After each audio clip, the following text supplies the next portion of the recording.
"You're fired."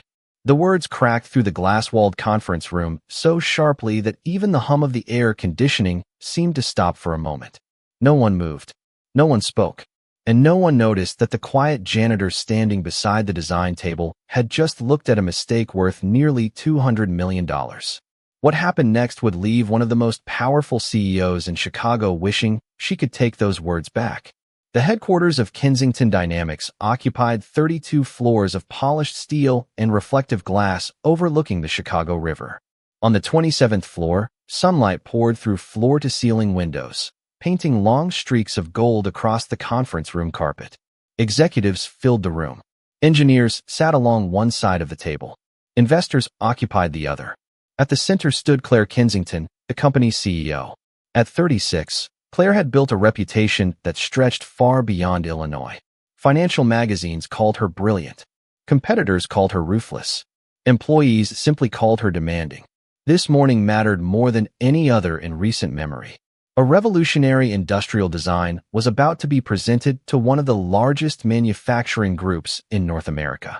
If the deal went through, Kensington Dynamics would secure a contract worth hundreds of millions of dollars over the next decade. Every detail had to be perfect. Every number had to align. Every presentation slide had to impress. Across the room, Ethan Walker quietly pushed a janitor's cart beside the wall. Most people barely noticed him. They never did. At 42 years old, Ethan had mastered the art of becoming invisible. His gray work shirt was neatly pressed. His name badge hung slightly crooked. His cleaning supplies were organized with military precision. To everyone in the room, he was simply the janitor assigned to the executive floor. Nothing more. Ethan paused beside a large display board holding the company's final prototype renderings. His eyes lingered on one particular section, just for a second, then another. Something wasn't right. The room buzzed with confident conversation while Claire reviewed final talking points with Derek Shaw, the company's celebrated design director. Derek stood proudly beside the display, accepting compliments from executives who believed the project was his masterpiece. Ethan stepped closer. His expression remained calm, thoughtful, focused. Slowly, he reached for a nearby marker. He made a small correction. Just one line. Barely noticeable. But the adjustment immediately changed the entire geometry of the design. "What are you doing?" Claire's voice sliced across the room. Heads turned instantly. Ethan froze. Derek stared in disbelief. Several executives exchanged confused glances. Claire walked forward, her heels clicking sharply against the floor. "Did you just touch our design?" she demanded. Ethan lowered the marker. "I noticed something," he said quietly. "The stress alignment here could create a structural problem under production conditions." Silence followed. Then laughter. Derek smirked. A few investors chuckled. One engineer shook his head. Claire folded her arms. "You noticed something?" she repeated. "You're a janitor." Ethan's face remained completely still. "Yes, ma'am." Claire pointed toward the door. "No, we are not doing this today. We are not letting maintenance staff alter months of engineering work." More laughter drifted across the room. Ethan glanced once at the corrected line, then back at Claire. "I was only trying to help." Claire's expression hardened. "You've already helped enough." She took a breath and spoke the words that would change everything. "You're fired, Mr. Walker." Effective immediately. Ethan did not argue. He did not raise his voice. He did not ask for another chance. For a moment, the conference room remained suspended in an uncomfortable silence as everyone waited for some kind of reaction. Instead, Ethan simply placed the marker back on the table exactly where he had found it. Then he nodded once. "I understand," he said. His voice was calm, almost gentle. Claire seemed slightly surprised by the lack of resistance, but she quickly turned her attention back toward the investors. The meeting mattered. The contract mattered. The janitor did not. Ethan picked up the small radio attached to his belt and quietly unclipped it. He placed it beside the marker. Then he removed the building access badge hanging from his shirt pocket and laid it next to the radio. No dramatic speech. No bitterness.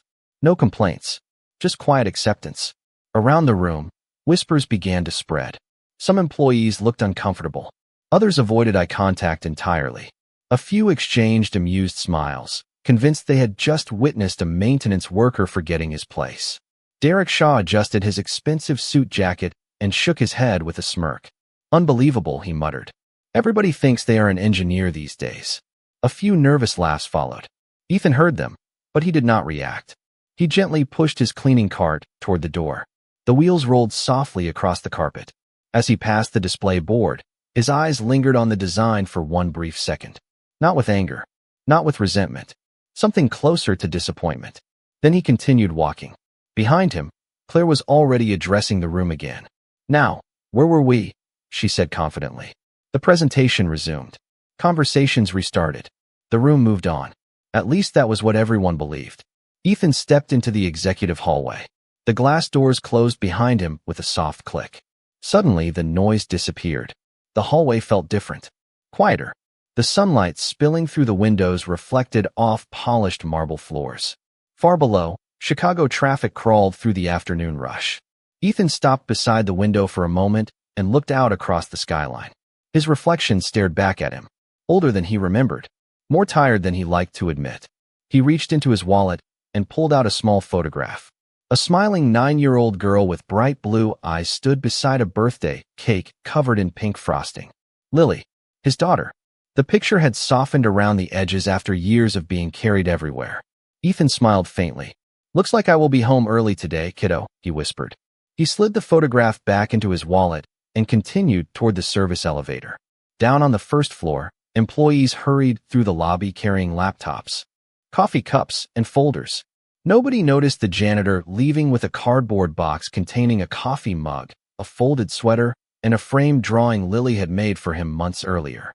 The drawing showed a little girl holding hands with her father beneath a bright yellow sun. Across the bottom she had written in uneven handwriting, "My dad fixes everything." Ethan looked at the drawing for a moment before carefully placing it back inside the box. The elevator doors opened. He stepped inside alone. The doors began to close. Above him, on the 27th floor, executives prepared to present a design they believed was flawless. And for the first time all morning, Ethan felt a quiet weight settle in his chest. Because he knew something they did not.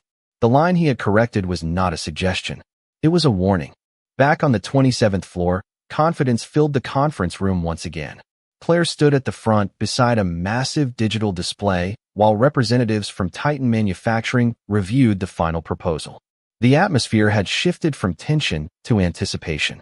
Coffee cups rested beside leather portfolios. Expensive watches caught flashes of sunlight. The future of Kensington Dynamics seemed only minutes away from becoming reality. "As you can see," Claire said smoothly, advancing to the next slide, "our design increases efficiency by nearly 18% while reducing production costs across every facility." Several executives from Titan nodded with interest. Derek Shaw smiled confidently from his seat near the front. Everything was proceeding exactly as planned. Then a voice interrupted. "Can we zoom in on Section 7? Asked an older man seated near the center of the investor group. His name was Robert Hastings, Titan Manufacturing's chief engineering officer. Unlike most executives in the room, Hastings rarely cared about presentations. He cared about details. The screen enlarged. A three-dimensional rendering rotated slowly. Hastings narrowed his eyes. "Stop right there." The room grew quiet. Claire glanced toward him. "Is there a problem, Mr. Hastings?" He stood and walked closer to the display. "This load transfer point," he said. "Who approved this geometry?" Derek immediately answered. "I did." Hastings continued staring at the screen. His expression became increasingly serious. "Interesting." Nobody liked the way he said that word. Claire exchanged a brief look with Derek. "Can you explain your concern?" she asked. Hastings pointed toward the exact location Ethan had corrected. "Under ideal conditions, it works." He paused. "Under actual industrial stress conditions, this creates instability." The room suddenly felt smaller. Derek laughed nervously. "Respectfully, our team tested every simulation." Hastings did not smile. "Then run it again." Silence followed. One engineer quickly opened a laptop. Another connected data feeds to the conference screen. Fingers moved rapidly across keyboards. Numbers appeared. Models rotated. Simulations began processing. At first, nobody spoke. The only sounds were the faint tapping of keys and the distant hum of the ventilation system. 30 seconds later, one engineer frowned. A minute later, another engineer sat up straighter. 90 seconds later, the room lost all traces of confidence. "That cannot be right," someone whispered. Derek stepped forward. "What happened?" The engineer swallowed hard. The stress load is failing. Derek shook his head immediately. Run it again. They did. The result was identical. Another simulation was launched. Same outcome. A fourth followed. Same outcome. The conference room fell into an uneasy stillness. Hastings folded his arms. There it is, he said quietly. The instability appears at production scale. Claire stared at the screen. Her pulse quickened. How severe, she asked. No one answered immediately. Finally, one of the senior engineers spoke. If this reaches manufacturing, the entire system could require redesign. Claire felt the color drain from her face. How much delay? Another pause. 6 months minimum. The words landed like concrete. Around the table, investors shifted uncomfortably. Titan executives exchanged concerned looks. Derek stepped closer to the screen, desperately searching for an explanation. Then one engineer zoomed in further. The room froze. There, faintly visible beside the design section, was a single erased adjustment. A correction someone had attempted to make only minutes earlier. The same correction everyone had laughed at. The same correction now staring back at them like a warning they should have listened to. The confidence that had filled the conference room only minutes earlier vanished like steam from cooling glass. Nobody laughed now. Nobody checked their phones. Nobody reached for coffee. Every eye remained fixed on the screen, where the failed simulations continued to repeat the same result. Claire stood motionless at the front of the room. Her carefully prepared presentation suddenly felt meaningless. The numbers, projections, and promises that had looked so impressive 15 minutes ago were now buried beneath a single question. How had a janitor seen what an entire engineering department had missed? There has to be another explanation, Derek said. His voice carried less certainty than before. Maybe the software is interpreting the load incorrectly. One engineer shook his head. We tested 4 separate models. Another engineer added, and all 4 reached the same conclusion. Derek ran a hand through his hair. Then fix it. Silence answered him. The room grew heavier. Robert Hastings slowly returned to his seat. He was not smiling. He was not angry. He simply looked disappointed. Somehow that felt worse. Ladies and gentlemen, he said calmly, Titan Manufacturing cannot move forward until this issue is resolved. Several investors lowered their eyes. One executive quietly closed a notebook. Claire felt pressure building behind her ribs. The contract represented years of work. Thousands of jobs depended on it. The company's stock was already tied to the announcement scheduled for later that afternoon. Every minute now carried enormous consequences. How long would a redesign take? She asked. The senior engineering manager hesitated. If we start from scratch, 6 months. Another engineer spoke even more quietly. Possibly longer. Nobody wanted to say what everyone was thinking. 6 months might as well have been forever. Claire stared again at the faint correction visible on the screen. One simple adjustment. One line. One warning. Suddenly, a memory surfaced. Ethan standing beside the board. Ethan calmly explaining the stress alignment issue. Ethan trying to help. She pushed the thought away. It made no sense. Yet the image refused to leave. Across the room, an older engineer named Walter Bennett leaned forward. Walter had worked in industrial design for nearly 3 decades. He rarely spoke during executive meetings. When he did, people listened. I want to see the original archive files, he said. Derek frowned. Why? Walter never looked away from the screen. Because I have seen that correction before. The room turned toward him. Walter removed his glasses slowly. Years ago. Claire felt her stomach tighten. What are you talking about? Walter stood and walked toward the engineering workstation. Pull the earliest development records. One of the engineers opened the company archives. Thousands of files appeared. Design revisions. Prototype studies. Technical notes dating back more than a decade. Walter studied the screen carefully. File after file flashed past. Then suddenly he raised a hand. Stop. The room froze. A dusty digital folder sat buried deep within the archive system. It carried a creation date from 15 years earlier. Walter opened it. The first sketches appeared. Then the second. Then the third. Every drawing contained the same distinctive structural solution. The same correction. The same geometry. Walter stared silently for several seconds before speaking. Dear God, he whispered. It cannot be. Claire stepped closer. What is it? Walter looked directly at her. His expression had gone pale. This design was never Derek's creation. The room fell completely silent. I know who built the original system. Nobody spoke for several seconds after Walter Bennett's words settled over the conference room. The silence felt different now. Heavier. More personal. Claire stared at him. Who built it? She asked quietly. Walter looked toward the archive screen. His eyes never left the old files. 15 years ago, before Kensington Dynamics became what it is today, there was a young engineer who solved a structural problem that every major firm in the industry had failed to solve. Several employees exchanged confused glances. Derek folded his arms. I have never heard this story. Walter gave him a long look. That is because most people here are too young to remember. He clicked open another file. A faded engineering report appeared. Then another. Patent sketches. Prototype notes. Simulation data. Every document carried the same signature. Ethan Walker. The room froze. Claire felt her heartbeat quicken. That is impossible, Derek said immediately. He is a janitor. Walter shook his head. Today he is. He opened another file. A photograph appeared on the screen. A younger Ethan stood beside a prototype machine inside a laboratory.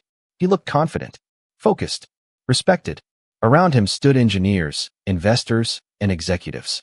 Not one person treated him like maintenance staff. Years ago, Walter continued, Ethan Walker was considered one of the brightest industrial designers in the country. Companies competed to recruit him. Universities invited him to lecture. Some people believed he would transform the entire industry. Nobody laughed now. Nobody moved. Claire stepped closer to the screen. The resemblance was unmistakable. Same eyes. Same calm expression. Same quiet posture. Just younger. Then what happened? She asked. Walter exhaled slowly. Life happened. He opened another archived article. A newspaper headline appeared. Local engineer sells patent rights during family medical crisis. Claire read the headline twice. Ethan had sold ownership of his designs years earlier. Not because he wanted wealth. Not because he wanted fame. Because his family needed help. Walter continued speaking softly.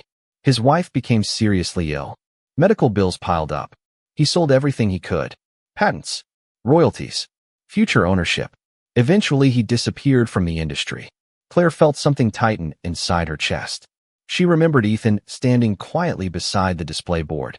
She remembered his respectful tone. She remembered firing him in front of everyone. Across the room, one engineer suddenly pointed at the screen. Wait. He zoomed into the original prototype files. The room leaned forward. There it was. The exact correction Ethan had tried to make earlier that morning. Same adjustment. Same geometry. Same solution. 15 years earlier. Walter nodded slowly. The reason he recognized the flaw is simple. His voice barely rose above a whisper. He is not looking at someone else's design. The room went completely silent. Walter turned toward Claire. He is looking at his own. For a moment, nobody in the conference room moved. The revelation seemed to drain the air from the space itself. Claire stared at the photograph on the screen, then at the engineering files, then back at the empty spot near the wall where Ethan's cleaning cart had stood only minutes earlier. Suddenly, every detail she had ignored came rushing back. The calm way he spoke. The certainty in his voice. The absence of ego. He had not guessed about the flaw. He had recognized it. Derek stepped forward, his face pale. If he knew about the issue, why did he not identify himself? Walter Bennett looked at him steadily. Perhaps because nobody asked. The answer landed harder than anyone expected. Around the room, executives lowered their eyes.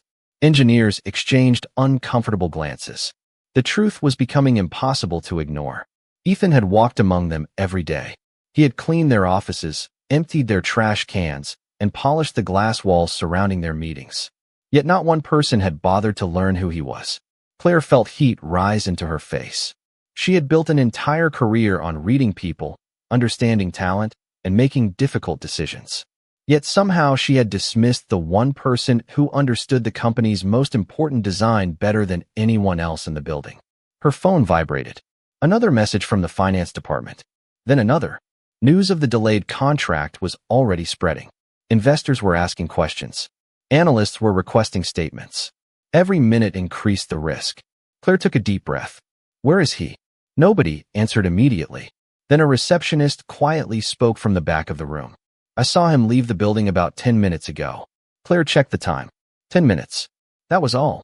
10 minutes since she had fired the man who might be the only person capable of saving the project. She grabbed her phone and headed toward the door. Claire, Derek called after her. What are you doing? She stopped and looked back. For the first time that day, the confidence in her expression had disappeared. Fixing a mistake. The elevator ride felt painfully slow. Floor numbers crawled downward one by one. 23, 19, 14, 10. Every second seemed louder than the last. When the doors finally opened into the lobby, Claire moved quickly across the polished marble floor. Employees turned in surprise as the usually composed chief executive hurried toward the front entrance. Outside, Chicago's afternoon traffic rolled past beneath gray clouds gathering over the skyline. Claire scanned the sidewalk. No sign of Ethan.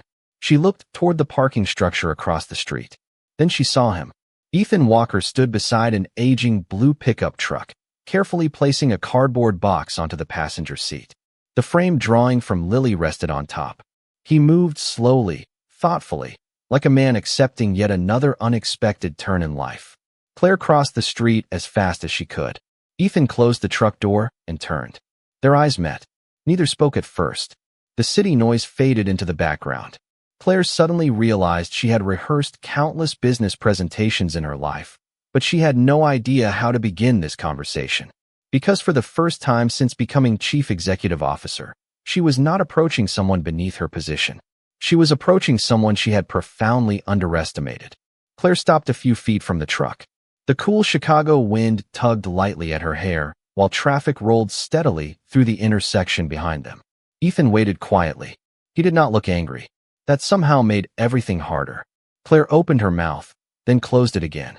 For the first time in years, words refused to come easily. Ethan saved her from the silence. You do not need to explain, he said gently. I understand why you made the decision. Claire shook her head. No, I do need to explain. Ethan studied her expression. The confidence she carried inside boardrooms was gone. In its place was something far more honest. Regret. We found the flaw, Claire said. The simulations failed. Ethan nodded once. I thought they might. Walter accessed the archives. Another nod. Then you know. Ethan glanced toward the city skyline. Apparently, they finally opened the old files. Claire looked down briefly. Why did you never tell anyone who you were? Ethan smiled faintly. Because that was not who I needed to be anymore. The answer caught her off guard. Most people spent their lives chasing recognition. Ethan seemed to have walked away from it willingly. Claire noticed the drawing visible through the passenger window. A little girl holding her father's hand beneath a bright yellow sun. Your daughter? She asked. Ethan's expression softened immediately. Lily. She is 9. Claire nodded. Walter told us what happened. About your wife. For a moment, Ethan remained silent. Emily was diagnosed when Lily was still very young, he said quietly. The treatments were expensive. Selling the patents seemed like an easy decision at the time. He looked toward the truck. I would make the same choice again. Claire felt a lump form in her throat. Every article she had ever read about business success suddenly felt meaningless compared to that simple sentence. Ethan had given away a brilliant career to protect his family. The project is in trouble, Claire finally said. A lot of people are depending on it. Ethan looked directly at her. I know. The Titan contract may collapse. I know that too. Then please help us. The words hung in the air. No executive language. No negotiation strategy. Just a straightforward request. Ethan looked at the company headquarters rising above them. Glass. Steel. Ambition. Then he looked back at Claire. Why should I? The question was calm. Not bitter. Honest. Claire lowered her eyes. Because I was wrong. Ethan said nothing. I judged you without knowing you. Her voice grew quieter. I embarrassed you in front of your peers. I ignored your warning. And I treated your character as if it had less value than your job title. The city noise seemed distant now. Claire took a slow breath. I cannot undo any of that. But I am asking for a second chance. Ethan studied her face for several seconds. He was not evaluating her position. He was evaluating her sincerity. Finally, he glanced at his watch. What time is it? Claire checked her phone. 3:23. Ethan nodded slowly.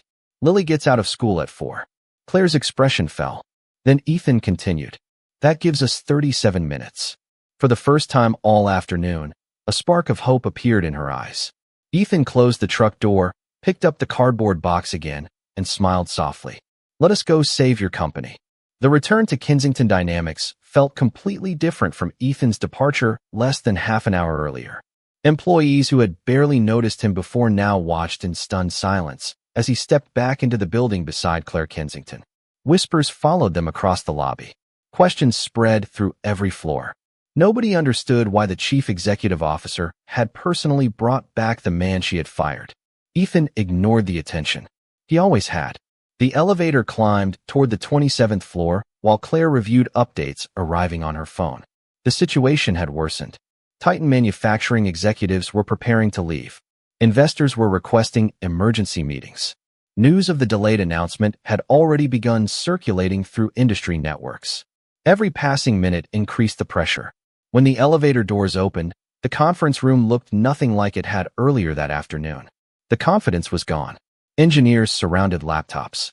Executives stood in small groups, speaking in worried voices. Several investors had already packed their bags. Then Ethan entered. The room fell silent. Derek Shaw stared at him. Walter Bennett nodded respectfully. Robert Hastings from Titan Manufacturing watched carefully without saying a word. Ethan set his cardboard box beside the wall and walked directly to the display screen. He did not ask for authority. He did not demand recognition. He simply studied the design. The room waited. 30 seconds passed. Then a minute. Ethan finally pointed at the flawed section. "The problem is not here," he said. Several engineers blinked in surprise. "That is only where the failure appears." He traced another area farther upstream in the design architecture. "The real problem begins here." Fingers immediately moved across keyboards. Simulations were adjusted. New calculations appeared. One engineer's eyes widened. "He is right." Ethan continued calmly. "When this section compresses under production loads, the stress transfers incorrectly through the support structure." He made 3 quick adjustments. Nothing dramatic. Just small changes. Precise changes. The kind that come from understanding a design so deeply it feels almost alive. "Run it now," Ethan said. The engineers launched another simulation. The room became perfectly still. Processing bars moved across screens. Numbers updated. Graphs shifted. Nobody spoke. Robert Hastings leaned forward. Claire clasped her hands together. Derek stared at the monitor without blinking. Finally, the results appeared. Green indicators spread across the display. Stability achieved. Production safe. Efficiency restored. For a second, nobody reacted. The room seemed unable to process what had happened. Then one engineer stood up suddenly. "It passed." Another checked the numbers. All conditions passed. A third engineer looked almost speechless. "The redesign is complete." Relief swept through the room like sunlight breaking through storm clouds. Investors exhaled. Executives smiled. Several engineers exchanged looks of disbelief. Ethan had solved in minutes what an entire department could not solve in hours. Robert Hastings slowly rose from his chair and approached the display. He reviewed every adjustment personally. Then he turned toward Ethan. "I have worked in manufacturing for 38 years, he said quietly. "That is one of the cleanest engineering corrections I have ever seen." The compliment carried weight. Real weight. Ethan simply nodded. "Thank you." Hastings extended his hand. Titan Manufacturing is moving forward with the contract. The room erupted into applause. Yet Ethan did not celebrate. He glanced at his watch instead. 3:52. Only 8 minutes remained before Lily's school day ended. And while everyone else was focused on saving a company, Ethan was already thinking about keeping a promise to his daughter. By 3:59, the conference room had transformed completely. The same people who had laughed at Ethan's warning now watched him with a level of respect that could not be manufactured or demanded. It had been earned. Robert Hastings finalized the agreement with a firm handshake. Investors who had been preparing to leave were now discussing expansion opportunities. Engineers gathered around the display screen, studying the elegant simplicity of Ethan's solution. Yet through it all, Ethan remained unchanged. He packed his cardboard box, picked up Lily's drawing, and prepared to leave. Claire noticed it immediately. "You are leaving?" she asked. Ethan smiled. "A promise is a promise." Claire glanced at the clock. 4 o'clock exactly. "School pickup." Ethan nodded. "She has already lost enough in her life. I try not to let her lose time with her father too." The words settled quietly over the room. Nobody had a response. Because everyone understood. Ethan had not returned to save a contract. He had not returned for recognition. He had returned because thousands of employees depended on the company. Then he was leaving because one little girl depended on him. Claire looked down for a moment before taking a slow breath. "Before you go," she said. The room became silent once more. Claire stepped toward the front of the conference room. "Everyone, please stay for a moment." Conversations stopped immediately. Engineers looked up from their screens. Investors turned toward her. Even Robert Hastings paused. Claire faced the room. For perhaps the first time in her professional career, she spoke without rehearsing. "This morning, I made a mistake." The honesty surprised everyone. "I judged someone based on a job title instead of character. I assumed position meant expertise. I assumed appearance meant limitation. I was wrong." The room remained perfectly still. Claire turned toward Ethan. "The man standing here is responsible for the foundation of the technology that built much of what this company has become." Several employees lowered their eyes. Others nodded slowly. Claire continued. "More importantly, he demonstrated something today that cannot be taught in any business school. Grace, dignity, and humility." Ethan looked slightly uncomfortable with the attention. Claire smiled faintly. "Ethan Walker, I would like to formally offer you the position of Chief Design Architect for Kensington Dynamics." Audible surprise moved through the room. It was one of the most important roles in the company. Claire continued before he could answer. "You would have full authority over future design development, complete creative leadership, and any resources you require." Silence followed. Every eye turned toward Ethan. He looked at the drawing in his hands. The picture of a little girl beneath a bright yellow sun. Then he looked back at Claire. "I appreciate the offer." Claire waited. "But I have a condition." "Name it." Ethan smiled. "Every afternoon at 3:30, I leave to pick up my daughter." For a second, nobody reacted. Then Robert Hastings laughed warmly. Several engineers smiled. Even Claire laughed. "Done," she said immediately. Ethan extended his hand. Claire shook it. The applause that followed filled the conference room. Yet the most powerful moment came seconds later. Not the applause. Not the contract. Not the promotion.